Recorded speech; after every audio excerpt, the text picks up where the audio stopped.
Hello guys, কেমন আছো তোমরা? আজকে তোমাদের দেখাবো লাল লাল ঝাল ঝাল মুরগির মাংসের জন্য একটা গোটা মুরগি নিয়েছি। এটাকে ভালো করে পরিষ্কার করে নেব। এই যে সুন্দর করে এটাকে পরিষ্কার করে ধুয়ে নেব। ভালো করে ধুয়ে নিয়ে এটাকে এখন সুন্দর করে কেটে নেব। এটাকে বটি দিয়ে এই যে এটাকে এখন বটি দিয়ে সুন্দর করে কেটে নেব। এটা আমার ধুয়ে পরিষ্কার করা হয়ে গেছে। এই যে বটি নিয়েছি, এটাকে এখন কাটবো। এই যে আমার কাটা হয়ে গেছে। এখন এটাকে আমি ভালো করে ধুয়ে পরিষ্কার করে নেব। তারপর রান্না করব লাল লাল ঝাল ঝাল মুরগির মাংস। এই যে এখন আমি এটাকে ভালো করে জল দিয়ে ধুয়ে নিচ্ছি, যাতে কোনো ময়লা না থাকে। আমার ধোয়া হয়ে গেছে খুব সুন্দরভাবে। এটাকে এখন ঝাঁপিতে জলটা ছেঁকে নেব, যাতে মাংসে কোনো জল না থাকে। এর জন্য এটাকে ছেঁকে নেব। একটা ঝাঁপি নিয়েছি, এটার উপর ঢেলে দেবো। এই যে আমার জল ঝরা গেছে, এখন তুলে নিয়েছি একটা পাত্রে।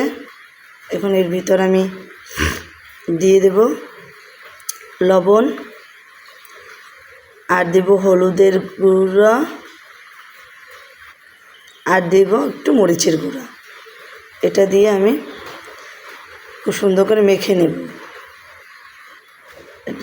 এই যে আমার দেখো মাখা হয়ে গেছে। এখন আমি এটাকে ভাজবো। এই যে তেল গরম হয়ে গেছে, গরম তেলের উপর ছেড়ে দিয়েছি। এই দেখো মাংসটা খুব সুন্দর ভাজা হয়ে গেছে। এই যে এখন আমি মাংসটাকে তুলে নেব একটু বাটিতে তুলে নিচ্ছি। দেখো খুব সুন্দর ভাজা হয়েছে। এই যে আমার সব ভাজা হয়ে গেছে মাংস। এখানে আমি মাংস রান্না করার জন্য মশলা পাটা বেটে নিয়েছি। ভাজা তেলের ভিতরে দিয়ে দেব রসুন বাটা, আর দিয়ে দেব রসুনটা একটু ভালো করে নেড়ে, আর দিয়ে দেব 2-3টে তেজপাতা। এটা দিয়ে রসুনটা তেলের উপর ভালো করে ভেজে নেবে। যে আমার ভাজা হয়ে গেছে। এর ভিতরে এখন দিয়ে দেব আদা বাটা,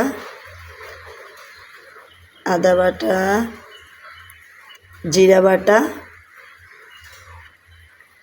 পেঁয়াজ বাটা। এটা দিয়ে এখন আমি আর একটু নাড়াচাড়া করে ভেজে নেব। তেলের উপর মশলাটা ভাজলে স্বাদ আসে। এই যে আমার ভাজা হয়ে গেছে মশলাটা। এখন সামান্য পরিমাণ আমি একটু জল দেবো, যাতে মশলাটা না পুড়ে যায়। এই যে আমি সামান্য পরিমাণ একটু জল দিয়েছি। এখন এর ভিতর দিয়ে দেব হলুদের গুঁড়া, লবণ, পরিমাণ মতো হলুদের গুঁড়া, আর দিয়ে দেবো শুকনো লঙ্কার গুঁড়ো। একটু বেশিই দেবো, কারণ লাল লাল ঝাল ঝাল মুরগির মাংসের জন্য। এই যে ভালো করে কষিয়ে নেব। এই দেখো খুব সুন্দর করে কষানো হয়ে গেছে। এখন আমি এর ভিতর এই যে খুব সুন্দর কষানো হয়ে গেছে। এখন আমি এর ভিতর দিয়ে দেব মাংসটা দিয়ে ভালোভাবে আমি কষিয়ে নেব। এই যে খুব সুন্দর করে কষিয়ে নেব। এই যে আমার কষানো হয়ে গেছে। এখন এই যে দেখেন খুব সুন্দর কষানো হয়ে গেছে। এখন এর ভিতর জল দিয়ে দেব। এই যে আমি জল দিচ্ছি।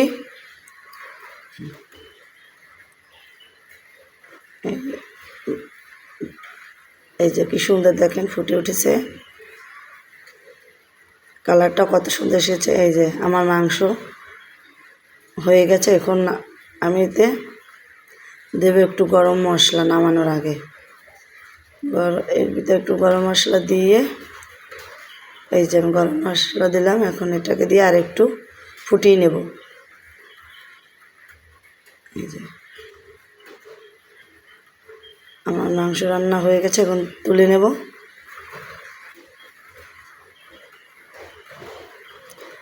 এই দেখেন আমার সব তুলে নিয়েছি লাল লাল ঝাল ঝাল মাংস। সবাই ভালো থাকবেন, টাটা।